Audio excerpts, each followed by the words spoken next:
The loudest man in the room is often the weakest. The quietest mind is the most dangerous.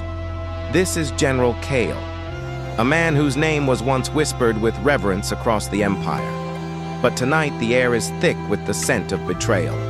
His closest advisor, a man he called brother, has turned the legions against him. The walls are closing in. In the distance, the rhythmic thud of boots suggests the mutiny has begun. Kael's hand white-knuckles the hilt of his gladius. His blood is screaming for vengeance.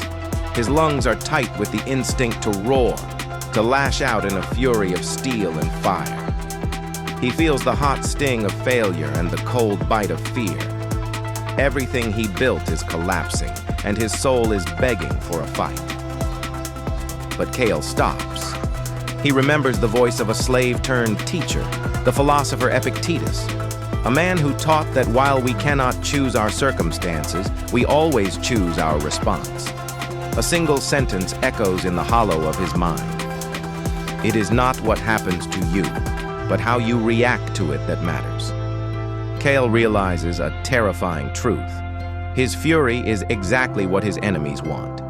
If he reacts with rage, he is predictable. If he reacts with fear, he is already defeated. His emotional reaction is the only thing the traitors can truly use to destroy him. They have stolen his army, they have stolen his title, but they cannot steal his mind unless he hands it to them. He lets go of the hilt. The fire in his eyes doesn't go out.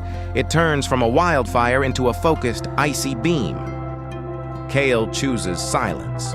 While his enemies expect a panicked animal, they find a statue.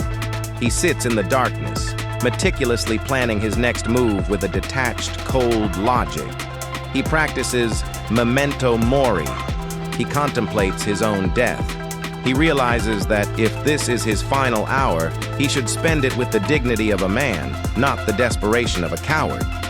By accepting the possibility of his end, he strips away his fear. He becomes untouchable. He isn't fighting for his life anymore. He is fighting for his character. He analyzes the terrain, the loyalty of the remaining centurions, and the cracks in the usurper's ego. Every breath is deliberate. He is no longer a victim of a mutiny. He is the architect of a counterstrike. He focuses entirely on the small circle of his own control, his breath, his judgment, and his next 3 steps. When Kael finally emerges, he doesn't lead with violence. He outmaneuvers his enemies through a superior clarity of mind.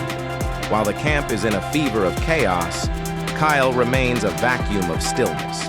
He speaks truth to the soldiers, exposing the lies of the traitors not with screams, but with the undeniable weight of reason.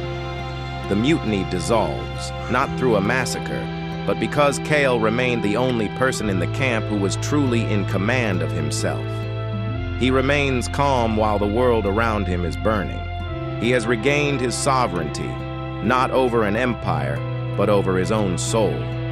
He is stronger now than he ever was at the head of 1,000 men, for he has conquered the only enemy that truly matters. Marcus Aurelius wrote, "The best revenge is to be unlike him who performed the injury." When the world betrays you, do not lose yourself to the noise. Find your silence. Find your strength. Control what you can control. Subscribe for more Stoic motivation.